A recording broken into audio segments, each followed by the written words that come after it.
Sabe quando a vida dá uma daquelas viradas de 180 graus e, de repente, todo o futuro financeiro cai no nosso colo?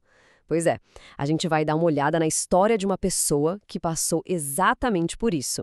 E a solução que ela encontrou, olha, é bem surpreendente.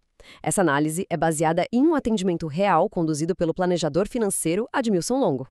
Então, como organizar o futuro financeiro depois de uma mudança tão grande? Para a pessoa nesse caso que a gente está analisando, essa pergunta não era nem um pouco teórica.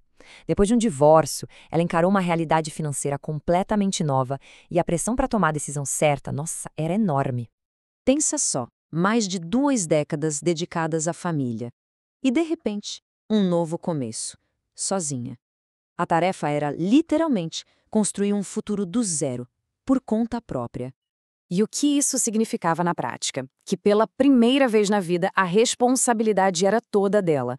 Cada decisão financeira, sabe? Da menorzinha à maior, tudo nos ombros dela. É um peso e tanto, né?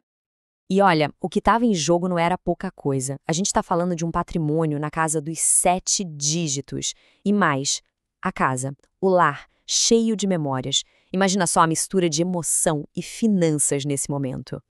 Então, no meio desse turbilhão todo, emocional, financeiro, uma pergunta não saía da cabeça dela. Uma única pergunta que parecia ecoar o tempo todo. E a casa? O que eu faço com a casa? E, claro, todo mundo tinha um palpite, né? Amigos, família, a opinião geral era uma só. Vende logo esse apartamento. Mas para ela, nossa, essa decisão parecia, sei lá, um ponto final. Uma coisa sem volta. E é aqui que a gente chega no ponto central, na raiz da ansiedade toda. A pressão fazia ela focar na pergunta errada. A pergunta que todo mundo fazia era: o que eu faço com esse dinheiro agora? Mas a pergunta essencial, a que realmente importava, era outra. Era: que vida eu quero construir de agora em diante? A diferença é gigantesca. Ok, diante disso tudo, qual foi a orientação? Uma planilha super detalhada? Uma estratégia de investimento daquelas bem complexas? Não, nada disso. O conselho foi o mais contraintuitivo possível, mas foi o que mudou tudo. Sobre o imóvel, deixa essa decisão para depois. Nesse momento, não faz nada. Essa pausa, essa simples pausa, foi a grande virada de chave. É que esse método, que se chama medicina financeira, funciona como um médico mesmo, sabe? O médico não trata só a febre, ele quer saber a causa. Aqui é igual, o sintoma era a dúvida sobre o dinheiro. Mas a causa era a falta de clareza, o medo do futuro. E a lição aqui é poderosa. Clareza vem antes da ação. Sempre. Antes de mexer qualquer dinheiro, é preciso saber para onde se quer ir. Aquela pausa foi essencial. Deu a ela o respiro necessário para entender o que realmente importava, muito antes de sequer abrir uma planilha. Então, a verdadeira transformação não foi financeira, no sentido dos números. Foi uma transformação de perspectiva. Foi colocar os sonhos e os valores pessoais no centro de todo o planejamento. E essa é a grande sacada, né? O dinheiro tem que trabalhar para a vida que a gente quer ter, e não o contrário. A pergunta mudou completamente. Deixou de ser onde eu invisto para ser que vida eu quero viver e como o meu dinheiro pode me ajudar a chegar lá.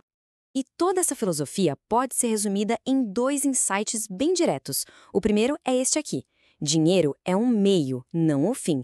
O objetivo final é viver bem, não é só ter um monte de dinheiro no banco. E o segundo é sobre tratar as causas, e não só os sintomas. Foi exatamente isso que fez a diferença nesse caso, sabe? Ajudou a construir um caminho sólido, de verdade, e não só uma solução rápida para apagar o incêndio do momento.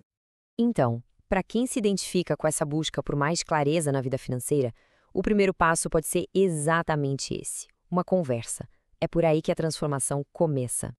E o mais importante é lembrar que ninguém precisa passar por esses momentos de incerteza sem apoio. Uma orientação profissional como a do Admilson Longo pode ser a bússola que faltava nesse processo. Fica aí uma reflexão, né? Em momentos assim de grande mudança, o nosso ativo mais valioso talvez não seja o dinheiro na conta, mas sim a clareza na mente. E que, às vezes, a atitude mais corajosa não é agir, mas sim pausar, dar um passo para trás para conseguir ver o caminho inteiro lá na frente.